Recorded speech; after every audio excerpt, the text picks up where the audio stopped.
shelter, shelter. Simple life, it's all we want to live. Give me food, give me clothes, give me love, and give me shelter, shelter. Yeah. So welcome, ladies and gentlemen, to the We Too Are Librarians Movement platform, your distinct and dynamic platform that speaks to and for the masses. We are not in the business of manufacturing players, pimps, and hustlers. Rather, we're in the business of changing and revolutionizing the thought process of our people, not only in Liberia, but even around the world. Again, this is your one and only platform that speaks to and for the masses. We are not in the business of manufacturing players, pimps, and hustlers. Rather, we're in the business of changing and revolutionizing the thought process of our people, not only in Liberia, but even around the world. And so tonight, we'll have an exciting show that's going to be very informative. Pretty much, I think it's a show that a lot of us will be able to learn from. Will be very informative. And so if you have Tony, or even if you don't tune in, and if you have an opportunity to just come across this video, I ask that you sit back, kind of just maybe go through it. It's going to be very, very rewarding for you and me. Again, this is your one and only platform, the We Too Are Librarians Movement platform. We're here about actually revolutionizing the thought process. So if you begin to share this video, like it, comment, and maybe subscribe.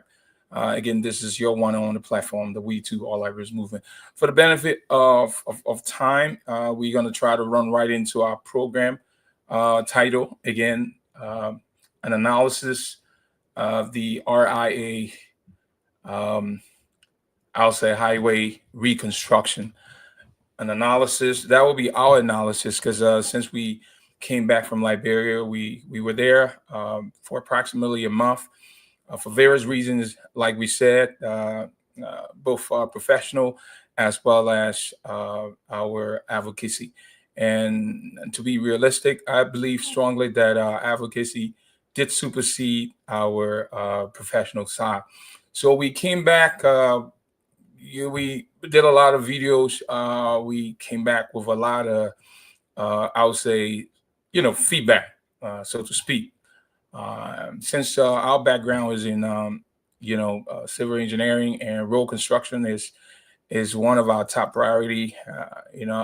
We lay strong emphasis on that component of our background.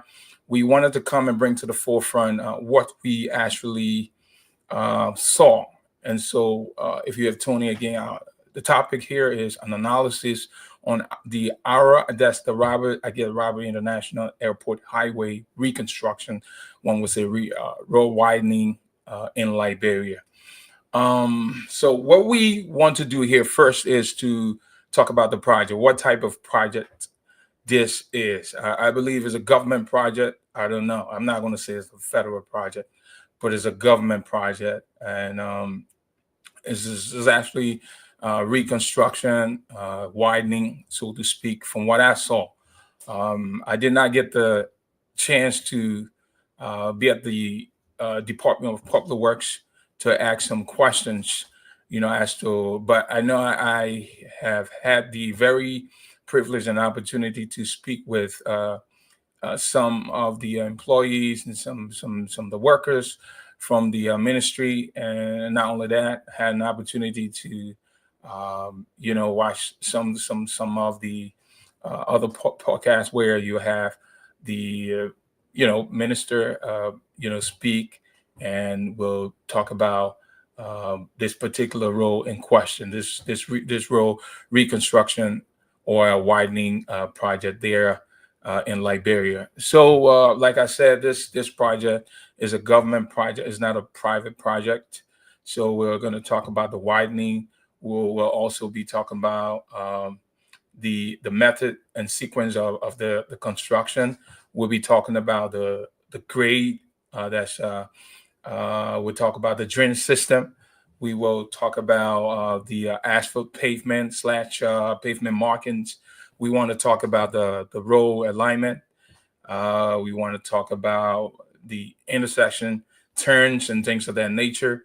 For the most part, for what I saw on that roadway, there was no traffic signals. So maybe that's not something we will kind of dwell on. We also want to talk about medium barriers that I saw as safety hazards. We would talk about, I did say traffic signals. I didn't see. We talk about materials that would be stockpiles of material. It could be the aggregates, from fine aggregates. That would be the sand. We would talk about coarse aggregate. We talk about cross rack. We would talk about the reinforcement that you would call rebars or steel rods.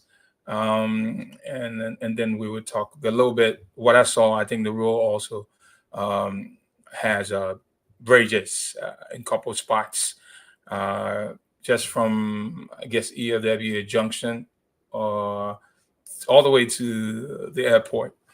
So yes, today we'll do our analysis. We may not be able to cover all of these, the listing here or the pillars that I kind of talk about the points. We will be looking at the nature of the project, which is pretty much a government project.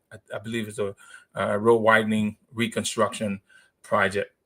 And then hopefully we can get to the roadway classification, the right of way, and then maybe we can get to the method and sequence of the construction. So I don't want to go too much into the other items here. Maybe then I'll just be talking about this, and won't get to, talk about, the points in detail. So I want to get right into talking about assessment on. First of all, I actually don't even know the roadway classification, whether it's a national road, I'll say, whether it's a inter-county road or it's a municipal road. For what I know they talk about a corridor or whatever and things like that.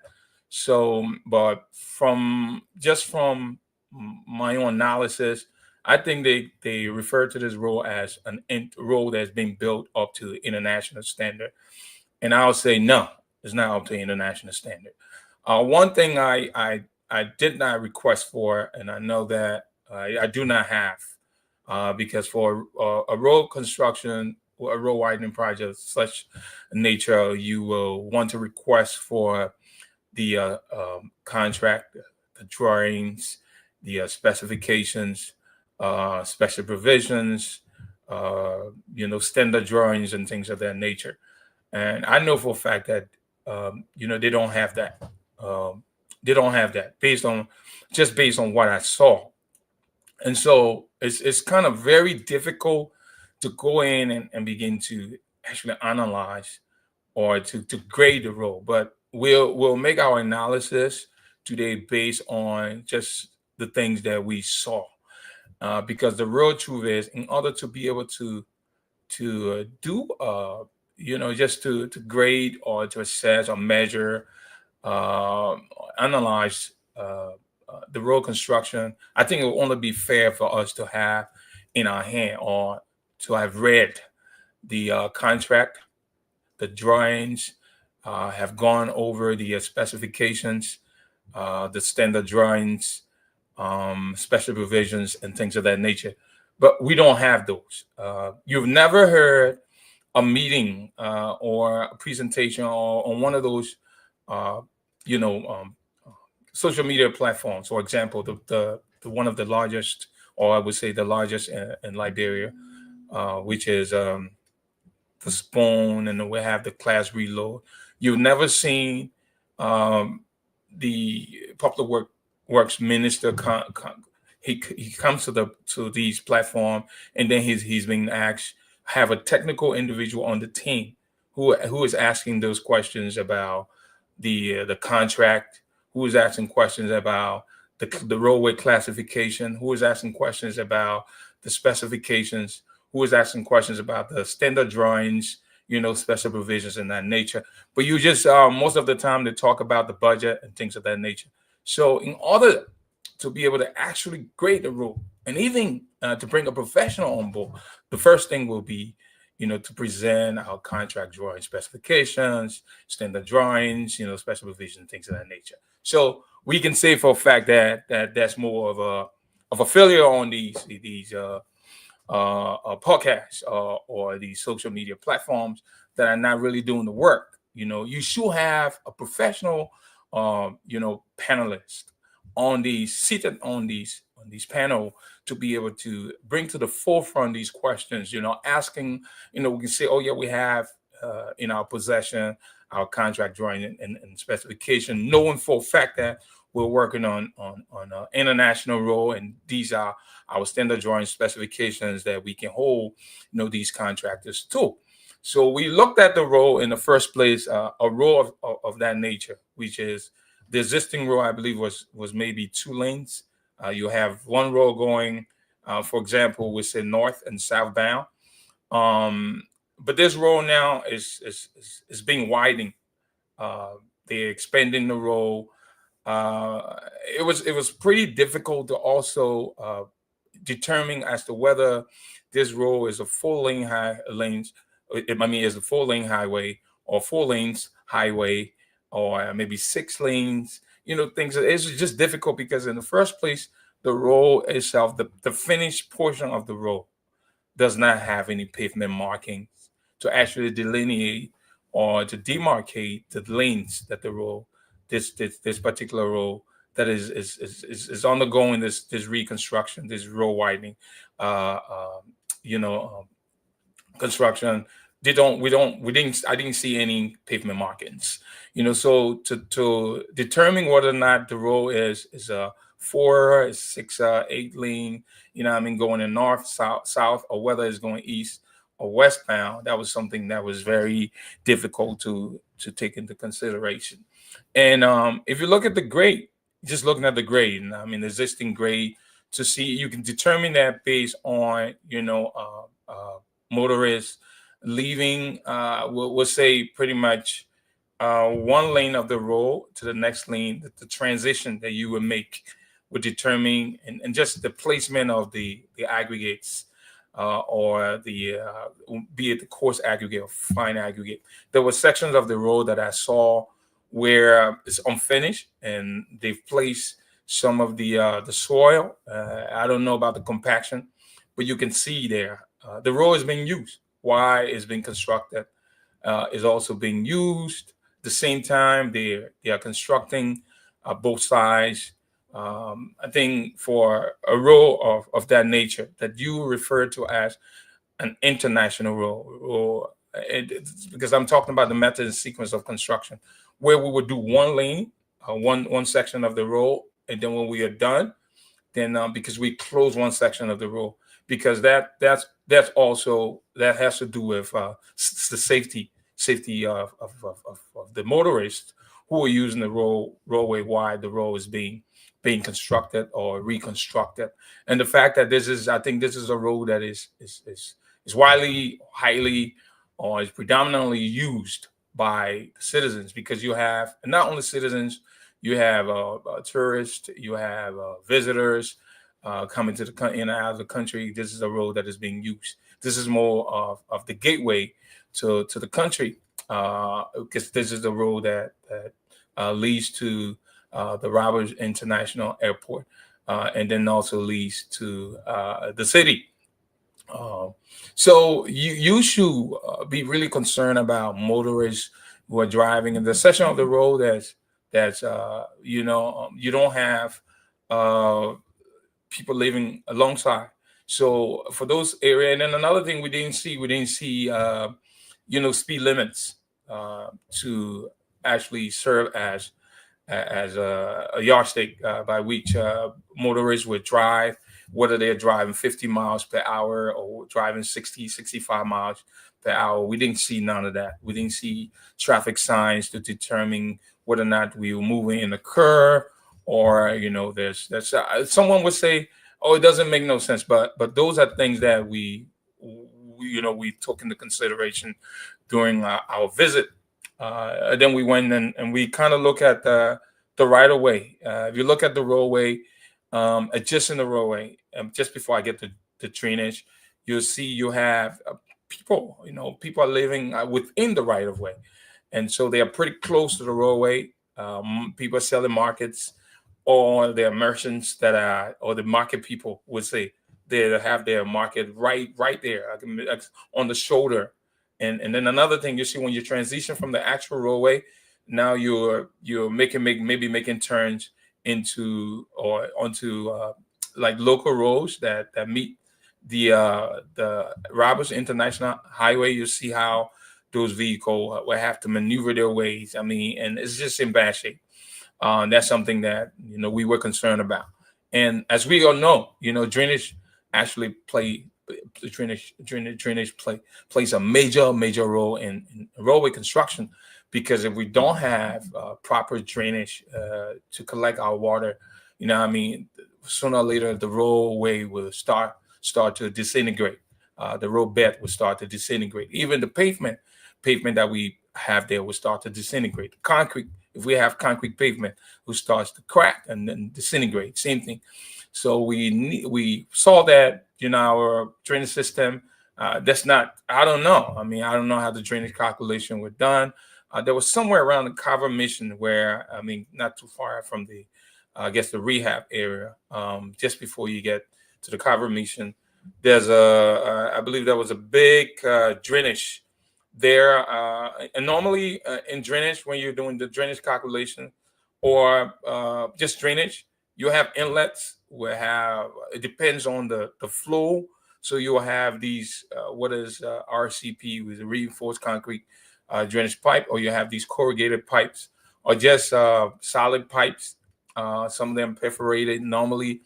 But I saw this big, I don't know if it was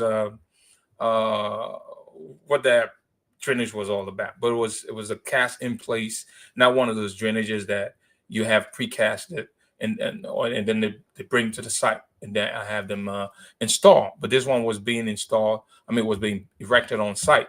So I saw that, and that just, I mean, just to see how the the drainage was being constructed, just from the excavation, to measuring the depths, to the erection of the reinforcement, seeing those bars, the number size, the minimum spacing, clearances, and all of that.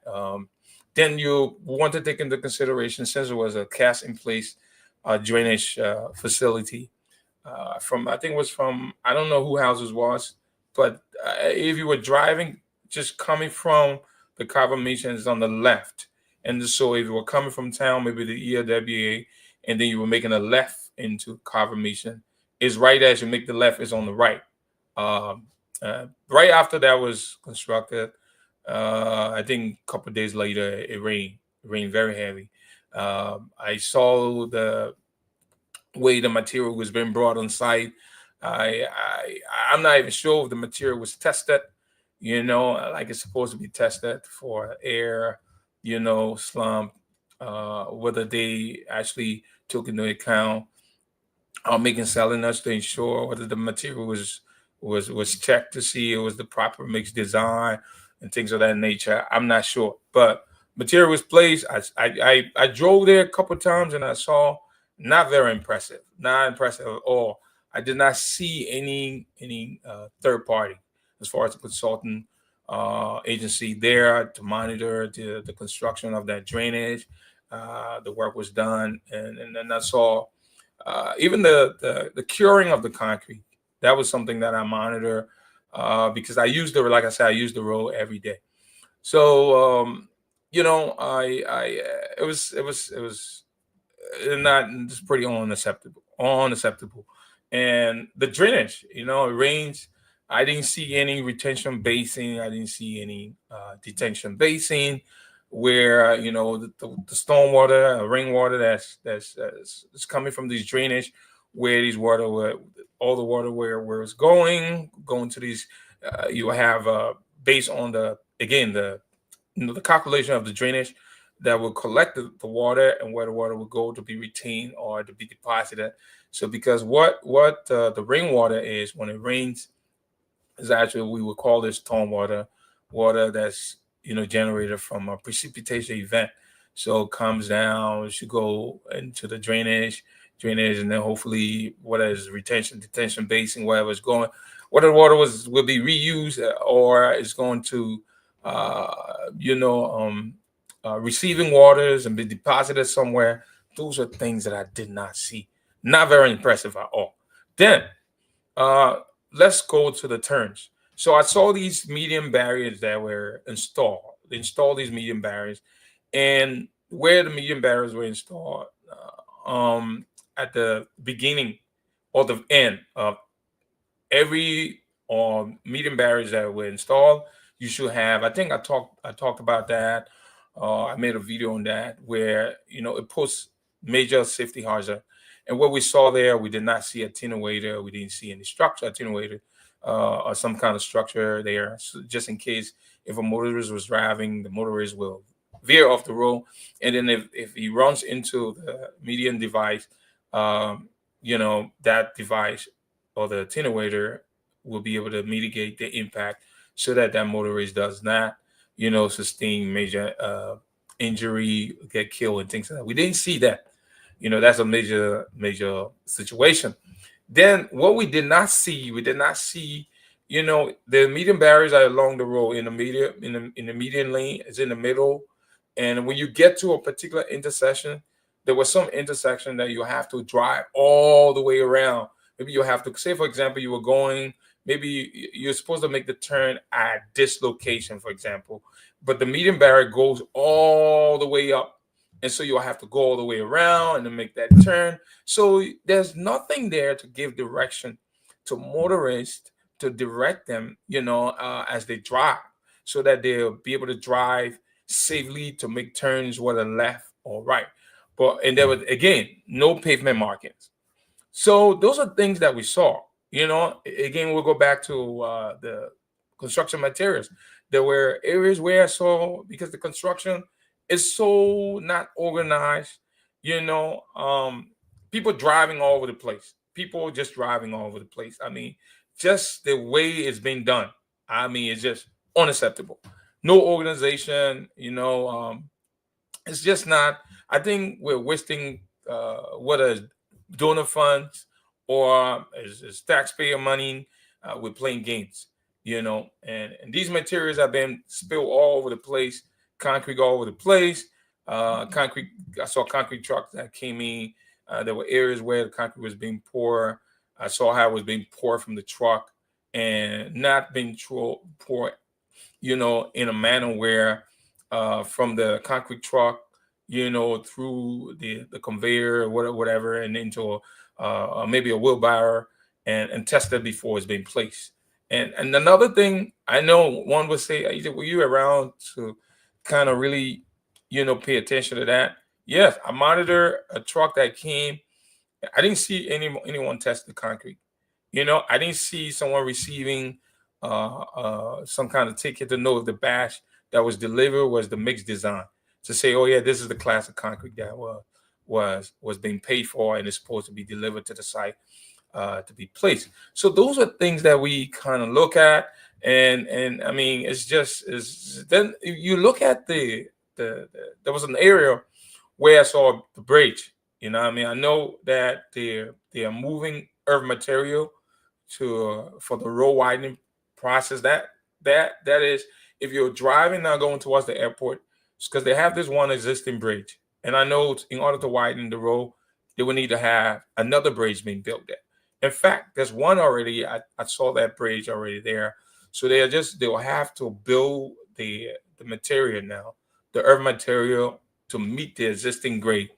And we see that the material being stockpiled. Where are they taking the stockpile material, soil, or fine aggregate? Is there so I didn't see any lab. I don't know if these material have been tested. They're analyzing them before they're bringing them to the site, making sure that they pass these tests before bringing them. So there's a lot of things that we saw. And so this is our analysis, ongoing analysis of the road reconstruction. That's the RIA, highway reconstruction, widening, whatever they may call it. And those are things that we need to to take into consideration. So we want to know, because we know for a fact that someone is just they gave these contracts to these people. I mean, you see just this one truck. Maybe you will see a backhoe. I didn't even see, a roller or whatever. You know what I mean? To compact whatever, compact the soil. And I don't know, because normally these soils, the soil, excuse me, that would be brought to the site. It depends on like I said, the method and sequence of the construction, and they have the specification whether the soil should be placed 8-inch or 12-inch, and then be compacted. And then once it's compacted, how it's been compacted to reach to the required grade. That's something that. But just the fact that the road is being constructed in such manner where you don't have any barricade, to delineate, contractor uh, work area, and to also delineate where motorists, the people that are driving on the road, should be on the side of the roadway that is not being constructed. But you cannot have both lanes or all of the lanes. You have all the entire roadway, and you just go over the place. You grade the area, and you know what I mean, and there's no proper method sequence to actually delineate where, or to separate where the construction activity, the actual active work zone is, as opposed to the other zone, or the portion of the roadway that motorists will be using. But to have the entire roadway just being exposed, you have people working, and then you have motorists using the road. You have keke, they're riding on the roadway. You have the I don't know what you call it, the motorcycle. And you have these heavy trucks on the roadway while the roadway is being constructed. I mean, it just shows that our people, the department, is not ready. It's not ready. This is a road that you call an international road that you're bringing up to par, to international standard. So, by what means and method, but how are you grading? What yardstick are you using? And what class of road it is? Because if you say that the road, people that I have talked to, and even I've heard from the Minister of Public Works and other technocrats with at the Minister of Public Works, calling that particular road an international road that's been built up to international standard. Not to demean, I don't think that the road is up to that par because of what I saw. So now that I have talked about all of those points, I talk about the road, the reconstruction, the widening, the project itself is a government project. I mean, the method and sequence of construction. They just went start building, and what I mean, demolishing or grading, and demolishing, and now they don't have the proper I would say measure or barrier that would separate where the active work zone would be, as opposed to where you have the motorists. It speaks to the core that the department itself does not know exactly what she's doing. The department itself is not capable, and I think we need to revisit the professionals that are there. I'm not questioning anyone's credential, but just the fact that's we'll use this as a case study. Just that road that you call uh, a road that is up to international standard. I mean, I begin to question, or I'm questioning now, your professionality. I'm questioning your skills. I'm questioning your credential. I'm questioning your experience, because if you have the requisite experience, the knowledge to build a road up to international, then that road should not be called an international highway, because it does not meet international standard. And then this is our analysis of the road, just by quickly doing a quick assessment. So let's because it seemed like the analysis now is being more general. So let's grab just a section of the road that is to an extent. It says done. They have erected section of the road that has drainage that's been installed, section of the road where the road bed is done, as far as the soil, and then they've placed asphalt. And then I ask the question, I say, the asphalt that is being placed, what's the layer of asphalt that is being, because normally when the asphalt is being placed, I don't know the specs, I don't know their specification, but normally international standard, you will have, after the roadway has been graded, what I mean, you brought in the soil, you've compacted it, it's tight, it's ready to receive the asphalt or bituminous. That roadway, in the first place, you will have, um, you know, the material that's being placed like a tar, and that material will be placed before we have the actual asphalt, which is the base course. So we have that base course. I asked the question to say, how many layers? Like I said, per international standard, we should have international. We should have our base course. We should have our intermediate course, and then we'll have our finish course, which is the wearing course. That's the smoother course that you will use. So what's the standard? What? Because the bituminous, which is the asphalt, comprises of not only the crude oil, but you have aggregates and the asphalt cement. They all constitute the actual bituminous. So we ask some questions, as I said, that, oh, we're done with this section of the road. We have drainage already installed, and then they've placed the asphalt. It's just one layer. They're gonna come back to place the second layer, but you don't go ahead or go about constructing a road, an international road, you know, in that manner.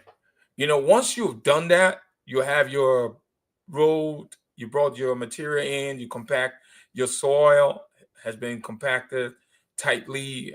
You've done your, I guess, that nuke gauge testing to ensure that the soil is tight and is ready to receive the asphalt. So when the asphalt, that base course, is placed, I'm not sure, and I know for a fact that the material was not being tested, because the material is supposed to be core sample. You core them, it's supposed to be taken to the lab. And in fact, I don't know if the material itself, and that's my analysis, because I was told for a fact that the bed of the road was just one layer, which is just the base course, and they were waiting several months.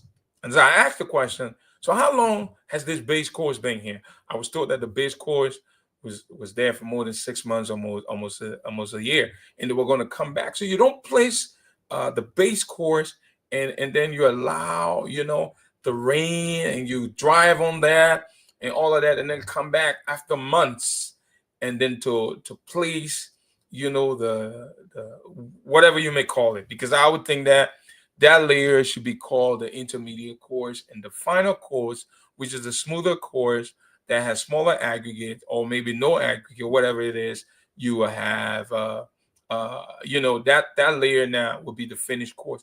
And then after that, another thing I saw, again, we're talking about the pavement mark, just pavement markings. I want to pave it for a little bit. They don't have the section of the road that they said they're done with, right? They're going to come back and then get this intermediate course, or maybe it'll be the finished course, because according to one of the engineers that I spoke with, they only have the base and the finished course. So you're going to come back and put in your finished course. But in the meantime, why should that you have this? That you have motorists already using the roadway. Then at least, we need some pavement markings. We need some, you call them maybe some delineators, something reflectors, so that the motorists who are driving will be able to stay within their lanes. But you say you have paved the road somewhere around the SKD area where I did that video. You paved the road. We don't have no pavement markings. You have people just driving all over the place and riding bike, and then you have motorcyclists. They're all over the place. safety problem.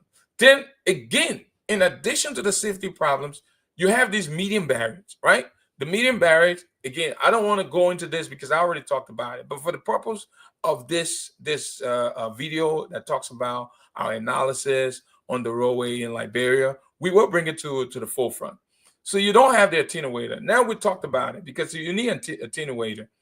But just, the cheapest one we're talking about, just the pavement market, you can buy yourself, or you buy for your senators, your representative, whoever, the ministers that are using these roads.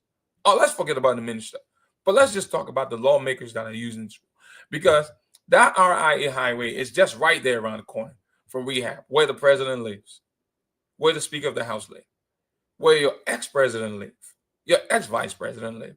Both of your executive, those who are in the upper echelon, they plow this road, they travel this road every morning, every evening. So they're driving these big cars, right?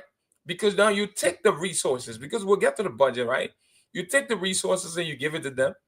So you're driving and you see the pothole all over the place. The road is not done yet, but we have people using the road. You know what I mean? So we don't have no pavement markets. You know what I mean? We're running out of time. You're watching the We To All Librarians Movement platform, your distinct and dynamic platform that speaks to and for the masses. We are not in the business of manufacturing players, pimps, and hustlers. Rather, we are in the business of changing and revolutionizing the thought process of our people, not only in Liberia, but globally. This is where our passion is. We want to make sure that this country is brought up to par, and the only way we can do it, we got to do some constructive criticism. I know while we were doing our video, we talk about, constructive criticism, how it's so important. That's why we use Dr. Richard Rickey, who once said that criticism is the price you pay for leadership. And the day you are unwilling to be criticized is the day you're unfit to lead anybody. We cannot put this on Buckeye's government. We cannot even put this on the Wales government, but we want to put not on Ellens, but we want to put this on the leadership of the country. It goes back to the foundation of this country. Now that we're in 2024, from 2004, maybe 5, where, Civil War was over, and maybe 2005, because I left the country a while ago. We have had governments. We had Ellen, she sat there, and then from Ellen, who a lot of stuff happened. But to go back to the country, because I always heard that, they were doing well. The country they're doing extremely well. But to go back there and see that road, I never used that road when I was younger. To see your road in that condition, those of you who travel abroad, went to Princeton, went to Howard University, Georgetown University, got all the degrees upon degrees, so hot, hotter than the thermometer, to go back to the country and to see your country in such manner, and to have a public works minister, sometimes you can't even blame him. For lack of knowledge, the people perish. Because I think personally he doesn't know what's going on. Because if he knew what was going on, public work minister, in conjunction with his technocrats, those who also the engineers, just for the sake of the country, love for country, to see a road, a road that is in bad shape, a road that is torn down, and to say that we are constructing or reconstructing, widening our this is an international highway, is a shame to not only the Department of Public Works, but also to the Republic of Liberia. So our analysis here, just by, we're concluding now. We're running out of time. So we're concluding. We started out just talking about the roadway classification. We're not even sure. They say that the road is an international. The road is being built up to international standard. We talked about the right of way, people all alongside the road, even on the road. The safety.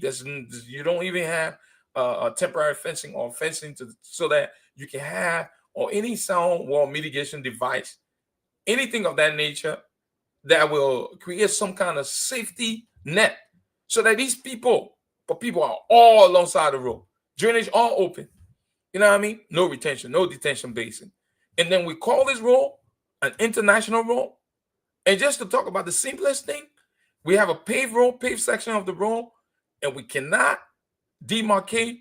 We don't have I mean, just the slightest intention to go about, you know what I mean, making sure that we have pavement markings on these roads to create some kind of safety nets. So if I'm going north, I can stay in my lane, and the man who's coming south, even if we're going in the same direction, we can stay in our lane. If we're switching over, and there's some areas where we're not supposed to make left turn, it'll tell us not to make left turns. If we're supposed to be making right turns, it'll tell us to make the right turns. If it's and the road signs. So where we can talk about the budget, you know. So we're doing our country the service, we're doing our people the service, but we come here and we try to play games and talk about, you know, we're improving the quality of lives of the people, we're building better roads when we know that road plays a major role in the development of any country for the free movement of goods, services, people, everything. You know, but we're playing around. So our analysis, which is going to be ongoing, this role is, I'll say that my thought process, you know, with an experience on roadway construction, you know, highway construction, whatever, widening projects, I would say this is a fill road construction project that is not or has not met international standard. And so we need to go back and revisit what we need now. We need now to put together a group of professionals that will go back and redesign our role. You know what I mean? Come up with some specifications, come up with special provisions. We need to come up with standard drawings that we will be able to hold our contractor to. So even if we're giving a role to a Chico will not just come in. What are the drawings that we have? What are the standard drawings that we have for even for our just our medium barrier of our you know what I mean, our inlets? You know, we don't have any standard drawings, you know what I mean, to show some kind of uniformity, you know, that we can use. What are the specifications for our pavement markings? What are the specifications, again, to go back for our concrete? What are the specifications for our job mix formula that will have to do with the bituminous? So we are filling in this area, and we have filled. What we need to do now, we need to sit back. I mean, I know you guys have the professionals, you know what I mean? But what we need to do is to put country first, put the people first. You know, you have a $45,000 car. And like I did a video up there around the airport going to Charlestown, wherever it's called. And someone was laughing, talking about, oh, you kidding me? You taking a Kia? It doesn't matter, because you can have Papi Soto, you know, drive from California all the way to New York. You know why? Because we have a paved road. So the problem, and a good road that, you know, Papi Soto can be able to navigate to drive smoothly. It doesn't matter. So the problem is not actually with the road. And even with to take a step further, now that we're trying to do our analysis on this RIA, you know, roadway widening project or reconstruction, and so if we're to use this same, you know, yardstick for roads that are in the butches, what are the roadway classifications?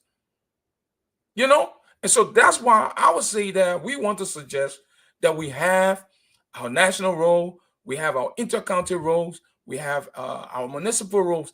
And so if we put together these contracts, drawing specification, and have our special provision, now we will be on the way to development in the country.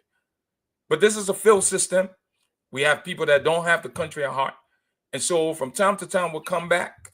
You know, we're not done with this yet, but we're running out of time. We want to thank you if you have tuning. And if you're going to be watching this video, I mean, there's still a whole lot we have to talk about.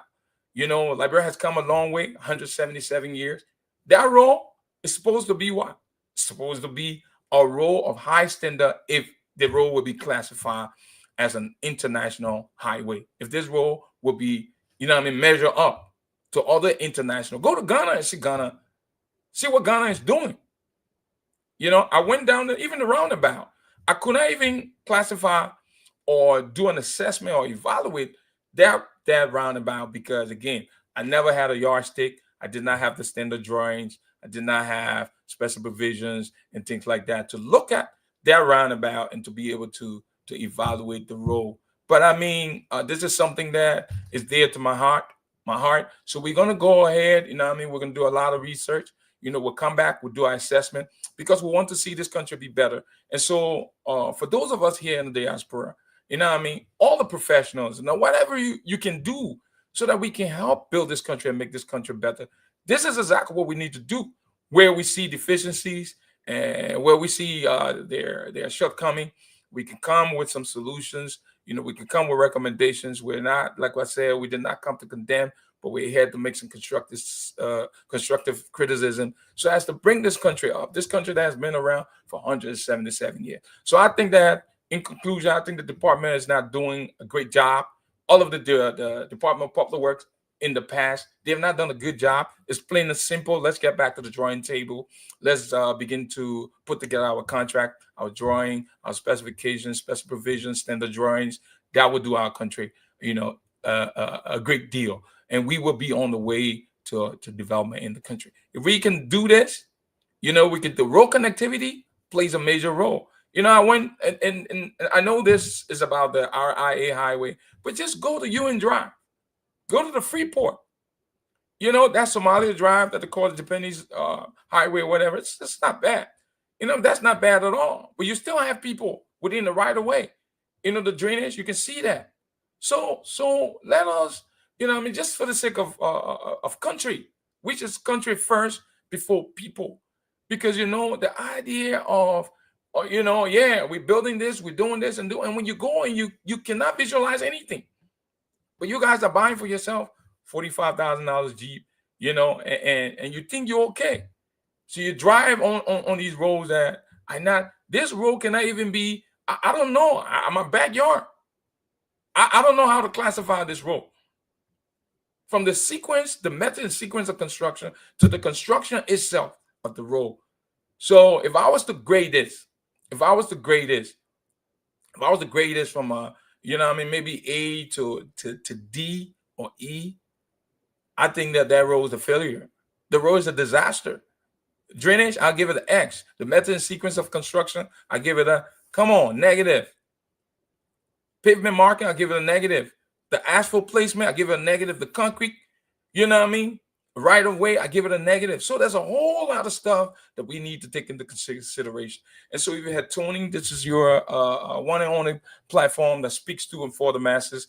We're certainly not in the business of manufacturing players, pimps, and hustlers, but we're in the business of changing and revolutionizing the thought process of our people, not only in Liberia, but even around the world. We want to see Liberia come up, and we know for a fact that Liberia is going to come up, even if we don't see it. But we're trying to set up this blueprint because we know that, we set up the blueprint. We have our young people who are going to come in and walk through it, and they're going to grab this and run with it. So again, thank you very much for tuning in. I've been your host. We're running out of time, and so we're going to end on this note. We'll get back to this roadway analysis. We think that the roadway widening of the road construction project in Liberia is a failed that particular RIA highway. Let's begin to sit back, and for those of us who call ourselves professional, Mr. Minister, you guys will have to regroup. You guys need some help. What we don't know, for lack of knowledge, the people perish. You want knowledge? We need to seek, and we will find. We need the actions shall be given. We're not the door, we be open, but we can't do this to ourselves. We don't know it. We don't have the skills. We don't have the credential. We don't have the experience. But we act as though we know. And our country deserves better. So now this is how we're going to draw this curtain or the curtain here. I've been your host, C.I.T. Williams. This is the We Too Are Liberians Movement platform. Thank you very much for tuning in. Again, our topic was our analysis on the RIA highway reconstruction project, or road widening project in Liberia. Thank you very much for watching. You have a great and blessed day. Bye.